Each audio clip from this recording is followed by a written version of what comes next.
LHC, antes de chegar no quarto da potência dele, ele já estava ultrapassando o Fermilab, que já foi desligado, e os caras, pesquisadores lá, que foram lá no mundo todo, o CNS, acho que a maioria é americana. Tá? Um dos objetivos do Atlas e do CNS é achar a partícula de Higgs, comprovar que realmente a partícula de Higgs, que por teoria existiria, eles comprovaram agora em julho de 2012. Né? O ALICE é outro detetor, e o interessante desse detetor é que, mesmo sem estar funcionando o acelerador, mesmo quando ele é desligado, ele captura. Ele captura assim, como? Por quê? Esses feixes, esses chuveiros cósmicos, ele consegue capturar as partículas que estão prontas para capturar, mesmo com o LHC desligado. Então, quando o LHC está desligado, os caras continuam trabalhando. Eles têm os objetivos deles lá também, é uma máquina bem grande também. Eu botei umas fotos aí para ilustrar, né? Montagem, né? Eletrônica, né? Engenharia, fantástico essa obra, né? E o LHCb, que é a máquina o detetor com que o pessoal com que eu trabalha, eu via trabalhar também com o pessoal do LHCb do CERN, né? São várias camadas de detetores. Esse aqui é um eletroímã enorme, consome uma energia, a conta de luz do CERN não é brincadeira não, é uma genebra. Tanto que agora, no inverno, que precisa de muito aquecimento, calefação, eles desligam assim meados de dezembro, começo de janeiro, tem um feriadão, né, também, mas lá é inverno, lá não é verão, né? Então eles ficam duas genebras penduradas em genebra, é uma conta de luz bem alta. O interessante daqui, porque eu trabalho no CDPF, né, no Centro Brasileiro de Pesquisas Físicas, tem um chip aqui, se eu não me engano, desse carbonímetro, que foi desenvolvido no Rio de Janeiro, tá? Na cidade do Rio de Janeiro, lá no CDPF, chamado Carioca. Ele ajuda na captura de dados, tá? Modestamente chamado de Carioca, né? Botaram lá, tem reconhecimento dos físicos, do pessoal de engenharia, de eletrônica, né? E ele ajuda a captura também das subpartículas.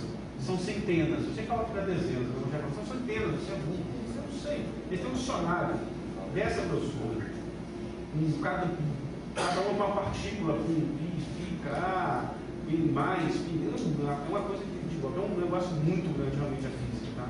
São muitos anos realmente para poder chegar num estágio bem evoluído mesmo. E enfim, isso é bem interessante, curiosidade aí. Aqui, pode passar, no Rio, né, mais uma do LHCb, existem 4 institutos que a gente vai falar sobre isso daí, pode passar. Aliás, essa foto eu tive o privilégio de descer lá na caverna, para 100 metros de profundidade. Esse aqui é o eletroímã, né? E aqui depois tem outra foto que eu tirei lá com várias camadas. Esse aqui é uma pessoa, tá? Então, o tamanho da obra, né, da máquina, gigantesca mesmo.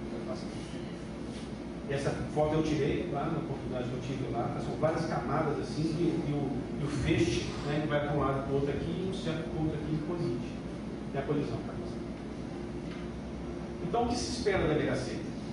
Então, o que os físicos esperam? Então, a gente representa um universo desconhecido, como esse oceano que está ali.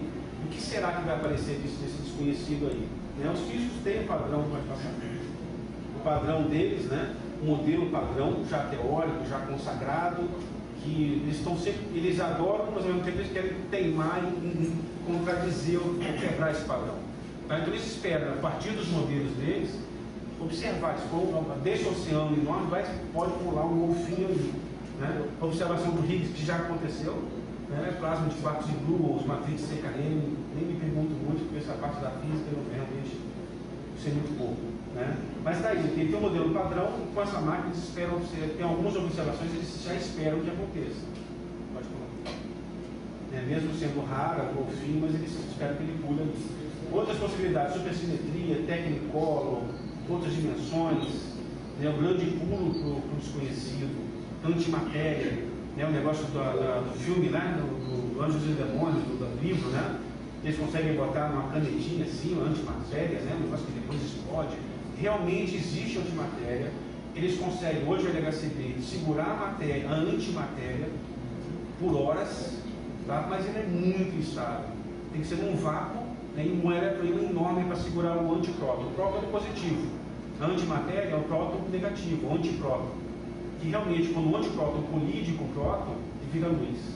Aí realmente a matéria desaparece e a energia se transforma em fóton. A antimatéria é uma realidade já hoje, mas eles conseguem segurar prótons, para dizer que conseguem segurar uma quantidade de matéria realmente, milhares, milhões de prótons. Né? Um próton não é nem matéria, né? Então, assim, muitas das possibilidades eles estão vendo essas dimensões, isso eu já não sei, né? Pode passar. Mas eu sei que do antipróton realmente já existe essa parte aí. E o que pode ser observado? Né? Existe o padrão modelo, temos lá, modelo padrão. O que vai poder ser observado? Pode passar. Né? O desconhecido, né? Eles estão esperando que um golfinho saia, o que pode ser que vai acontecer? Né? Vai aparecer alguma coisa que não é tão esperada assim. Né? Mas, enfim, por enquanto eles estão realmente alcançando, estão vendo os golfinhos por enquanto, não a vaca pulando dentro do mar. Vamos lá. O grid computacional, né? O que é detectado, então? Como é que é detectado? Eles conseguem ver o antimatéria, o antipróton, partículas decaindo, eles falam degradando em várias outras partículas. Tá? Como que eles veem isso? Tá? A gente viu vários detectores verticais, cada um é como se fosse um scanner, né? um scanner, né? Ou uma xerox, né? Você põe a mão ali, você vai tirando várias milhões de vezes por segundo e conectado os dados, são vários sensores, né, perpendiculares. E como é que eles detectam? Eles conseguem, depois de ter os dados de cada um, juntar os dados e fazer uma reconstrução da onde a partícula fez. O que ela fez? E depois tirar e disponibilizar para os físicos poderem fazer análise. Que partícula é aquela? Dependendo da energia que ela passa, da velocidade que ela passa, do traçado que ela fez, eles já conhecem centenas delas. Tá? Mas para onde vai esses dados? Né? A ideia é, ao invés de eles comprarem um grande computador, aplicado aqui, né? Vocês têm um volume de alunos grande, vocês têm um volume de dados grande. Aqui que vai botar tudo num grande computador central? Faz um centro aqui, faz um centro em Petrópolis, faz um centro em Macaé, distribui esses dados, distribui os custos.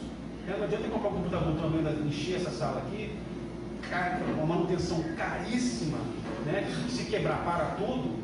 Então a ideia do CERN foi, vamos distribuir entre os nossos parceiros, nossos colaboradores, né? E vamos botar, cada centro faz o seu centro, a gente monitora, né? E distribui aquela enorme tarefa em pedacinhos e distribui pelo grid computacional, pela grade computacional. Cada um trata o seu dado e devolve para o central aqui, a gente vai disponibilizando aos físicos, não só de um lugar, mas também de várias cópias, né? Para que eles possam fazer análise de dados.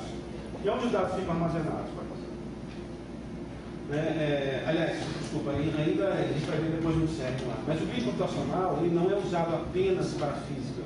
Apesar de um dado estatístico aí de dizer que 80% de todo o grid computacional no mundo é usado pelas físicas de altas energias, por esses físicos, existem outras áreas de conhecimento que usam.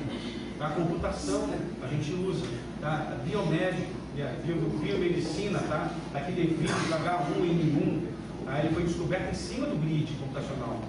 Tinha que rodar coisas muito rápidas, tem uma grande tarefa, quebra, se distribui em várias, você pode rodar em paralelo os pedacinhos, ao mesmo tempo.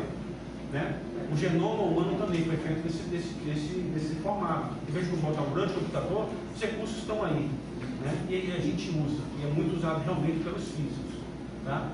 No centro onde eu trabalho, a gente tem um desses sites de grid, vou mostrar daqui a pouco. A gente dá suporte, recebe jovens da biomedicina, do OG, que é outro experimento, tá? E assim por diante. Tá? E nossa prioridade maior é o LHCb, né? Para a gente poder fazer pesquisa dos físicos. A ideia ainda de grid computacional, puxando a brasa para a nossa sardinha, virou um pouco de aula agora, né? Como se fosse, os físicos fazem analogia, como se fosse a rede elétrica. Você tem todo o dado ali disponível, nas tomadas. Mas a ideia do grid computacional é o contrário. Quando você espetar um computador, você não está consumindo recursos.